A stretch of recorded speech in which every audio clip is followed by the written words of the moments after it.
दोस्तों, मेरा नाम राजू है। ये कहानी चेक पोस्ट 11 की है। रात के तकरीबन 1 बजे जब हमारे ट्रक को रोका गया तब मैं थोड़ा हैरान हो गया और मैं डर के मारे कांपने लगा, क्योंकि चेक पोस्ट 11 तो कब का बंद हो चुका है और इसे बंद हुए काफी साल हो चुके हैं। ट्रक को रोकते ही मेरी नज़र वहां मौजूद पुलिस कर्मचारी पर गई। गौर से देखने पर पता चला कि उनके चेहरे नीचे की तरफ झुके हुए थे। तभी उनमें से एक हमारे पास आया और ट्रक के बोनट पर डंडा बजाते हुए परमिट दिखाने का इशारा किया। मैं तुरंत ही परमिट निकालकर उस पुलिसकर्मी को दे दिया।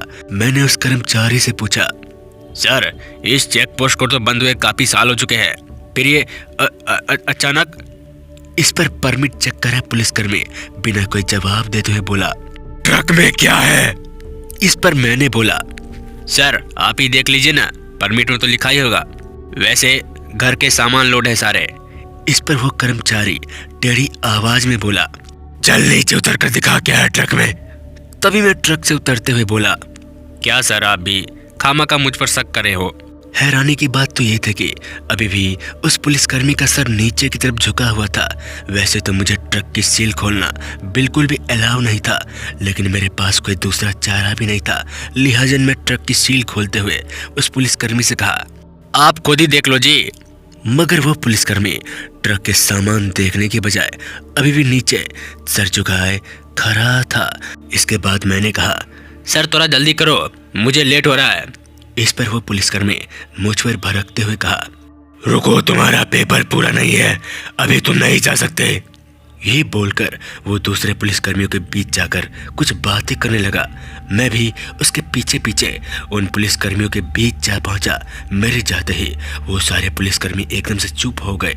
इससे पहले मैं कुछ उनसे पूछता कि उनमें से एक पुलिसकर्मी अपना सर झुकाए मेरी तरफ बढ़ा और मेरा हाथ पकड़ते हुए कॉटेज की तरफ खींचकर ले जाने लगा। हालांकि मैं लगातार चीखते हुए उससे पूछे जा रहा था कि आखिर क्या बात है? अरे छोड़ो मुझे, ये क्या कर रहे हो? मगर उस पुलिसकर्मी को मेरी किसी भी बात का फर्क नहीं पड़ रहा था। आखिरकार मुझे उस पुलिसकर्मी ने उस कॉटेज में बंद कर दिया। अभी मुझे उस पुलिसकर्मी ने बंद किया ही था कि मुझे चीखने चिल्लाने की आवाज सुनाई दी। दरअसल वो चीख किसी और की नहीं बल्कि मेरे खलासी बिरजू की थी, जो अभी ट्रक में सोया था। मगर वो चीख क्यों रहा था, ये बात मुझे परेशान कर रही थी। मैं उसे आवाज देते हुए कह रहा था, अरे क्या हुआ बिरजू?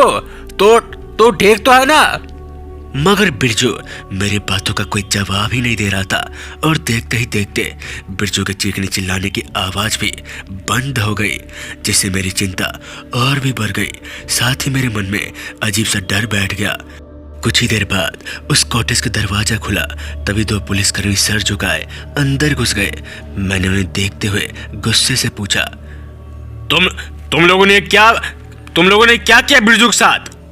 पर उन पुलिसकर्मियों ने बिना जवाब दिए मुझे पकड़कर उस कॉटेज से बाहर ले आए। जब मैं कॉटेज से बाहर आया तो मुझे सामने एक आदमी नजर आया।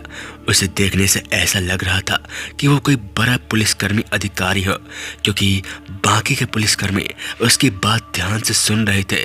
लिहाजा मैं उस बड़े पुलिस अधिकारी के पास पहुंचा तो मेरी नजर उसके हाथों में मौजूद मेरे परमिट पर गई।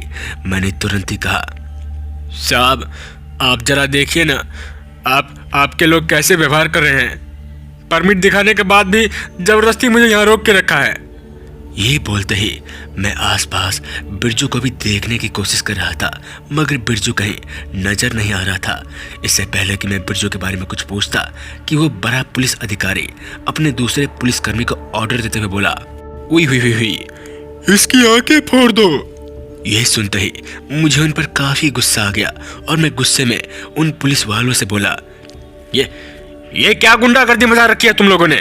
मेरे इतना बोलते ही किसी ने मेरे पीछे से गर्दन दबोच ली, जिस वजह से अब मैं हिल भी नहीं पा रहा था। साथ ही मेरी आंखें बाहर निकलने ही वाली थी कि अचानक ही उसने मेरे को नीचे पटक दिया, जिससे मेरी आंखों के सामने एकदम से अंधेरा छा गया। फिर जब अंधेरा हटा तो मैंने देखा कि वो सभी पुलिसकर्मी मेरे को देखे जा रहे थे और उनके चेहरे भी इस बार बदल चुके थे। किसी का सर कटा था तो किसी की आंखें निकल चुकी थी और किसी के शरीर से पानी की तरह खून निकल रहा था। ये देखते ही मैं काफी डर गया, जिसके बाद मैं कैसे भी करके ट्रक को भगाने लगा। मैंने जैसे ही चेक पोस्ट 11 को पार किया वैसे ही मेरी ध्यान भटक गई, जिसके चलते मेरा एक्सीडेंट हो गया और मैं वहीं बेहोश हो गया।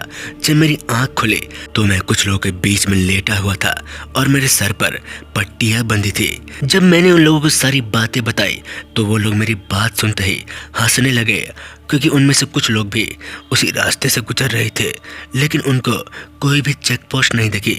लेकिन उनमें से एक ने मेरी बातों को मान लिया। उसके बाद उसने बताया कि दरअसल काफी समय पहले चेक पोस्ट 11 बनवाया गया। उस चेक पोस्ट पर एक बड़ा अधिकारी था जो काफी गुंडागर्दी करता था। उस रास्ते से जो कोई भी गुजरता था वो उसे खूब पीटता था, जिसके चलते लोगों में काफी आक्रोश बढ़ गया था। एक दिन न जाने कैसे उन सभी की हत्या कर दी गई। उनकी ये दुर्दशा वहां के गैंगस्टर ने की थी, जिसके बाद एक बार फिर से उस चेक पोस्ट को खोला गया, पर पता नहीं बड़ी बेरहमी तरीके से उस चेक पोस्ट पर जो भी काम करता उसकी मौत हो जाती। दोस्तों, उस रात तो मैं कैसे भी करके बच गया। उसके बाद न ही मेरा ट्रक का पता चला और न ही मेरे प्यारे खलासी बिरजू की, जिसका मुझे पूरी जिंदगी भर दुख रहेगा। जय श्री राम। तो दोस्तों, ये कहानी यहीं तक थी। अगर आपको हमारी कहानी अच्छी लगती है तो हमारे चैनल फियर पॉडकास्ट को लाइक, सब्सक्राइब, शेयर करना ना भूलें। मिलते हैं ऐसे डरावनी कहानी के साथ। तब तक के लिए जय हिंद, जय भारत।